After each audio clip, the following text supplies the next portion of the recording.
Roland, I appreciate you taking time out of a busy schedule to speak with me a little bit about the topic of religion and art. And as soon as I put those two words together, many people in their minds think religious art. That means Madonna and Child, or a painting of the Crucifixion, or Notre Dame Cathedral, or the Sistine Chapel. Those sorts of things come to mind. I would call that an explicit treatment of religious themes. It has a religious content.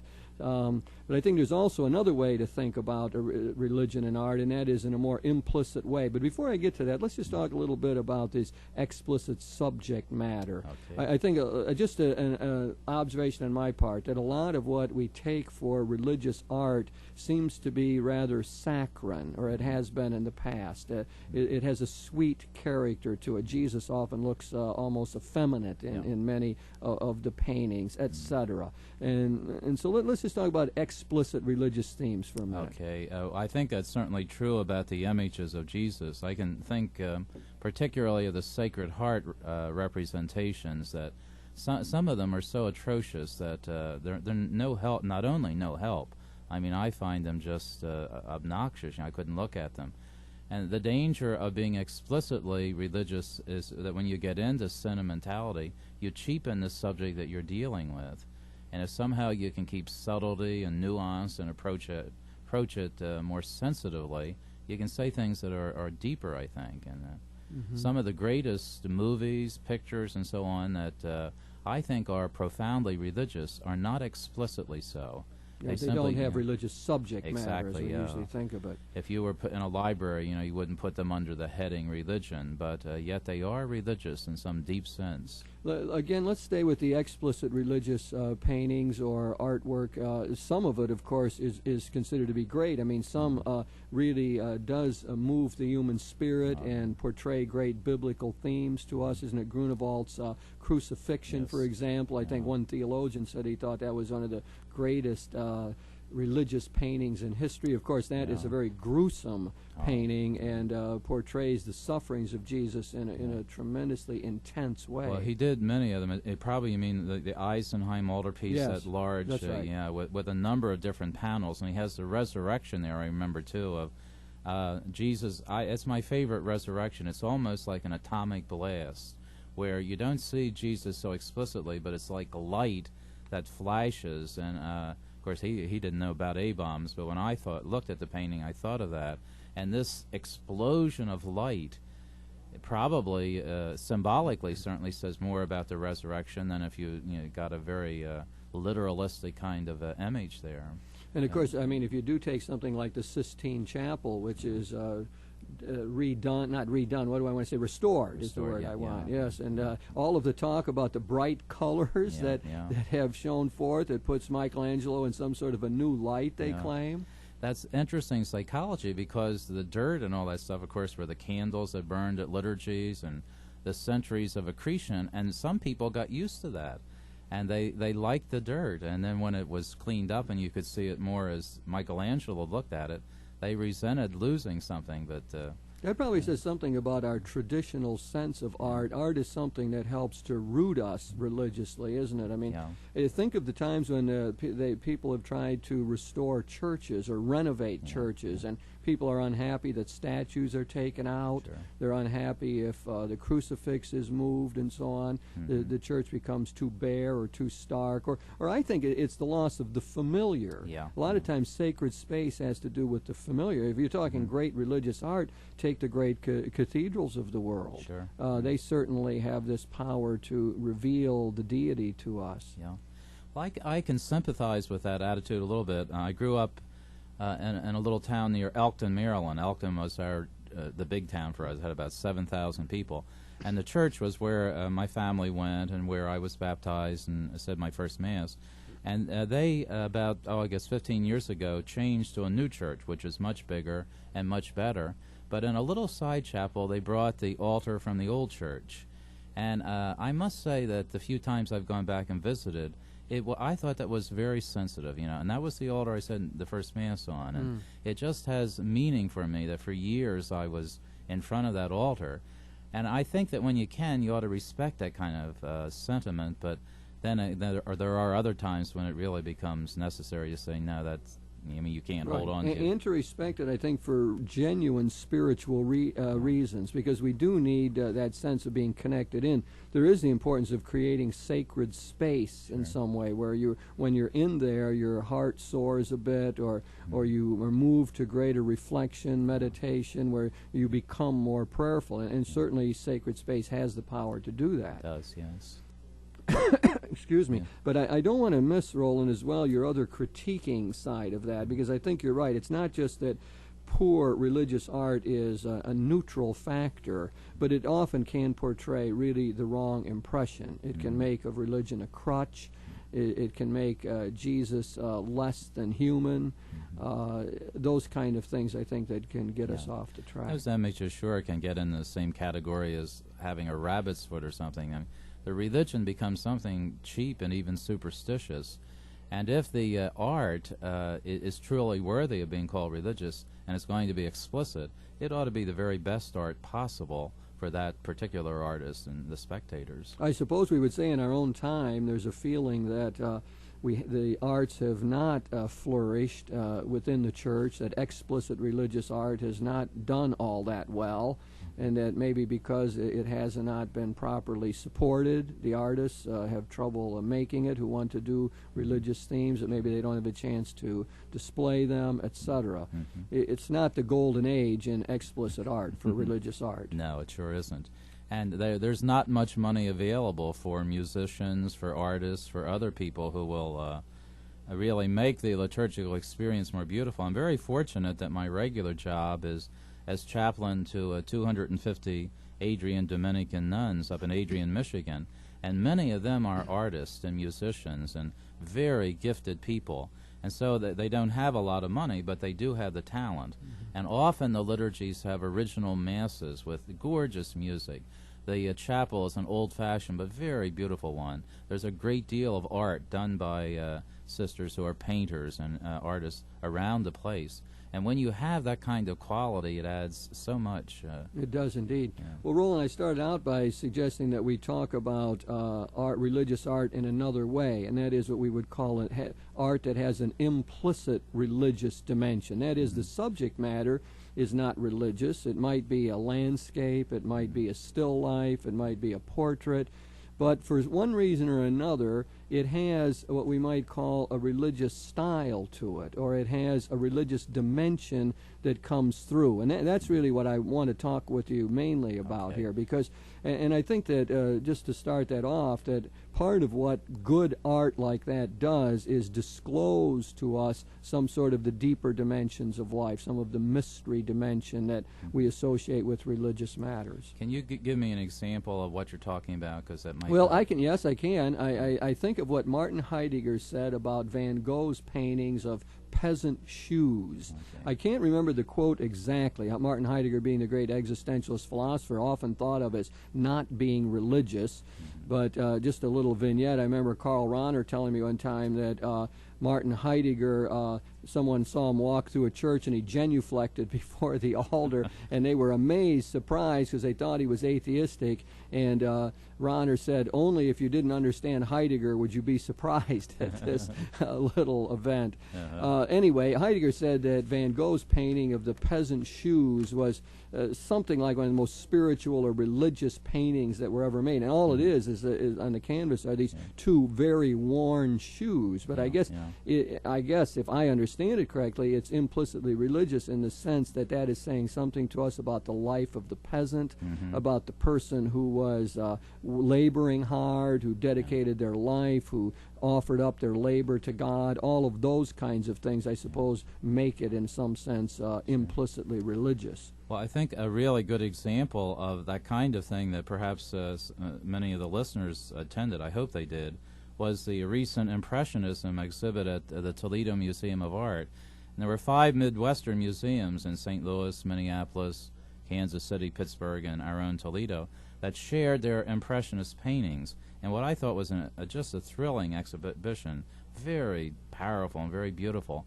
Now, I do not believe that there was a single explicitly religious painting. I was at the exhibit also, Roland, and I don't remember one either. The closest would be the painting of the Cathedral of Notre Dame, but even there, it was a minor artist, a very good one named Maximilian Luce, he wasn't interested in the cathedral so much. He was interested in the foreground and the people. Mm-hmm. And there was also one of another cathedral, I think at Rouen by Monet, but it wasn't a cathedral. That was like almost secondary to what the artist was looking at.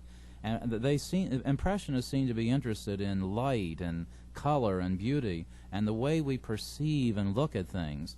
And so in a way their paintings are about painting or about looking, but they are so shimmering and so beautiful so often. And even in a pair of peasant shoes or in the one, I think it's by Monet, about the cathedral, it's gray and misty that day. I mean, it's not a beautiful, shiny day. And yet in the grayness, he finds such beauty. And I think when you go down deep enough, even there's religion. But let's say a little bit more about Impressionism, Roland, and what that whole movement means, and you've brought out some of the things already about the color and so on. They painted outdoor scenes, didn't they? And let's just talk a little bit more about what we mean by that term Impressionism. My sense is it is a vague term and a little bit hard to pin down. Maybe some of the paintings in the exhibit didn't really qualify as Impressionistic paintings, but it is a movement that I associate with France and the turn of the century, early 20th century, and so on. Why don't you say a little bit more about that? Yeah, and late 19th century. Yeah, in the exhibition, they brought together a number of artists that I don't think generally would be called Impressionists. For example, Paul Cézanne is really in a different category, although I was really glad they had some of his wonderful paintings. The most familiar names would be people like Claude Monet, Camille Pissarro, Edgar Degas, Paul Gauguin, although even he is maybe a little later, post-impressionist. But it's generally a school of painters in France at the end of the last century and the beginning of this one who became very interested in this whole question of perception and the way in which light changes a subject. And in their paintings, they try to capture this fleeting impression that an image leaves on the retina. I think the original name was used by a French art critic in one of the papers as a term of derision. It's one of Monet's paintings that he called, I think it was Sunrise Impression. And the guy says, yeah, it's impressionistic, all right. You know, it looks like an unfinished painting. And he made fun of it. But actually, that's what appeals to people today, I think, because it matches the way we look, and they capture a beauty in that fleeting moment because of the play of light and of color, and it almost seems like a word of derision becomes an apt phrase to describe exactly what they were trying to do. Oh, exactly, yeah. And this has a lot to do with the artist's impression, doesn't it, of the given scene. Mm-hmm. It reminds us that the artist is always interacting with a particular subject matter. I'm not sure I'm going to get this quote right, but there was one artist who said something like, I don't see and then paint it, but after I paint it, then I see. Yes, yes. So that there's this turnaround kind of idea that it's in the artwork. There's a dialogue between the artist and the scene or the subject matter that's being dealt with, and then in the creation of the artwork, something new is seen, something is disclosed, even to the artist. That maybe was not noticed before. I think of novelists who will say that along this line, that maybe they don't know where it's going to begin with, and they're surprised with what really ends up happening to a character in a given situation. Well, I think they match the experience of all people. That's probably why we're so attracted to them. You've got the outer objective world, whatever it is that's really out there, but all that we know is what we take in through our senses and into the subjective world. And we filter it through our senses, our eyes, our feelings, and all that. And that is what exactly the problem that the Impressionists are dealing with. What happens when you change that? And then you've got to organize your inner world also to have cohesion there and some sense of unity and so on. So in a way, they're painting about themselves and their own minds and the way they see. And then after that, the post-expressionists, when you get into, let's say, Cubism that followed, then you have the retreat totally into that inner world and organizing what's inside. But the Impressionists are still trying to relate that to what they see in nature and the scenes, portraits outside them or whatever. Right, and to distinguish them from the so-called cubists that we associate with Picasso and so on, is they still paint from one perspective that they see. Whereas I guess what the cubists were able to do, or why it developed in the 20th century, was that generally in the world of science, philosophy, theology, and so on, we became to see that there are many perspectives from which we can look at a particular subject matter. And so the Cubists had the sense that you could actually paint that, could represent that in the painting, that there are different perspectives that you're looking at. I think you see the same thing in Faulkner's novels, for example. Sound and the Fury, I think, would be an example of that. So that that is a wonderful new insight, I would say, artistic expression, this notion of multiple perspectives. My sense is, though, that the Impressionists that we're talking about still were painting from one perspective and combining their subjective sense of the moment along with the object that they were dealing with. I think they were struggling, like all of us, to try to figure out the meaning of life and who they are and all those inner problems. And it has to do with your mind, your inner world, how you organize things. And they had a talent, which most of us don't have, of using a canvas to try to go about that organizing. So you really have the combination of their way of looking at the objective world and then their own subjective transformation of that, because every one of those artists has his or her own style. And as you look at them, you can tell who's painting, even if you haven't seen the painting most of the time. And so it has to do with subjective reality as well as objective. And I think what the Cubists, Picasso and Braque and the others did later, was to take what you see in the objective world, like shapes and forms and colors and so on, and just to go into their inner world to play with those, but again trying to make some sense of their world. I think the artist always does that. They were reconfiguring those shapes and planes and forms. I was thinking of the world of music, Roland, also, that there's an impressionist kind of Debussy is a name that comes to my mind, known for the work of the sea, and I guess you have that same notion, don't you, with them, that you're getting their impressions of interacting in one case with the sea and other objects. At the Toledo Symphony did a concert relating to the exhibition, and it was an entire program of Impressionists. And Debussy's La Mer was one of the compositions. They began with Jacques Ibert, The Ports of Call, which is just a delightful colored piece of symphonic music, and it's about different, as he says, ports of call that he had been in or at least seen pictures of, and in sound somehow he suggests the sounds you hear, the color, or his feeling about the place. Debussy, the same thing, his impression of the sea and his feelings about it and so on. Roland, one of the things that should happen then when we are looking at these impressionistic paintings or listening to the impressionistic music is that we should be entering into dialogue with that particular work of art, right? Just as the artist sort of primed us for that by his interaction with the object being painted, the subject matter of the painting, so too we are supposed to be interacting with that particular painting, aren't we? Sure. That's what ought to be happening. I suppose that always happens when we're involved in some sort of artistic performance or work of art, that we are drawn into something that's bigger than we are. It's not just what we're feeling. There is an objective pull to this that is dragging us along or pulling us in one way or another.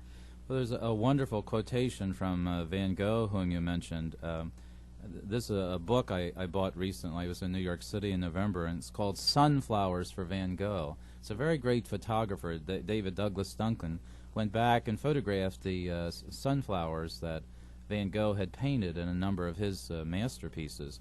And the epigraph at the very beginning of the book that Duncan has is this quote from Van Gogh: "I want to paint with that something of the eternal which the halo used to symbolize." And now for him it's sunflower. Yeah, I love the quote. Oh, say that again. It's marvelous. Yeah. This is a letter that Van Gogh wrote to his brother Theo. "I want to paint with that something of the eternal which the halo used to symbolize. Now, people can understand that it's a halo used to symbolize. Well, I think right away of the icons in the Orthodox world and how they use the halo stylistically to show the holy person, and which many people are familiar with from explicit religious paintings. So it's really an affirmation of this whole thesis we're talking about, isn't it, that there is an implicit religious dimension in this impressionistic art or in a lot of modern art. Well, I think the deepest theory, if you want to put it in theological terms, this is how I would put it, that God is the author of all beauty. I mean, we say God is the very essence of goodness and beauty and truth. And when you encounter beauty, whether it's in a painting or a piece of music or wherever the source is, if you go deep enough, in some way it's a reflection of God. And it doesn't have to be explicitly religious. These peasant shoes that you mentioned, Van Gogh, speak about the labor of that peasant and of the dedication to his family and his work. And the ordinary kinds of things, though, that if you look deep enough, the painters say, they're extraordinary. And God is there is the ground of all that. I think it's very important to have that theological perspective correctly in mind, as you suggested. It really is what we've gotten from a lot of contemporary theology, that there is a mystery dimension to all of life.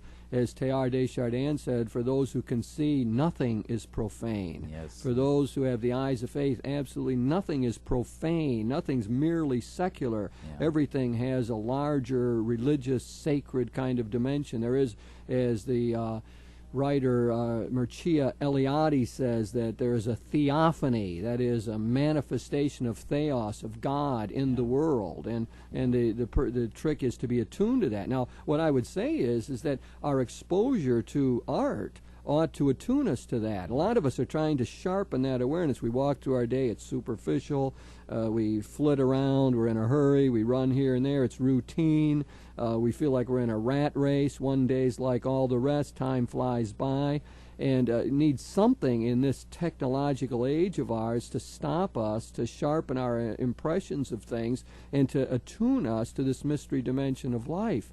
And I think that, boy, there is the role of art, in a sense. You know, the encounter with art ought to be able to help sharpen that sense of the divine that's always surrounding us.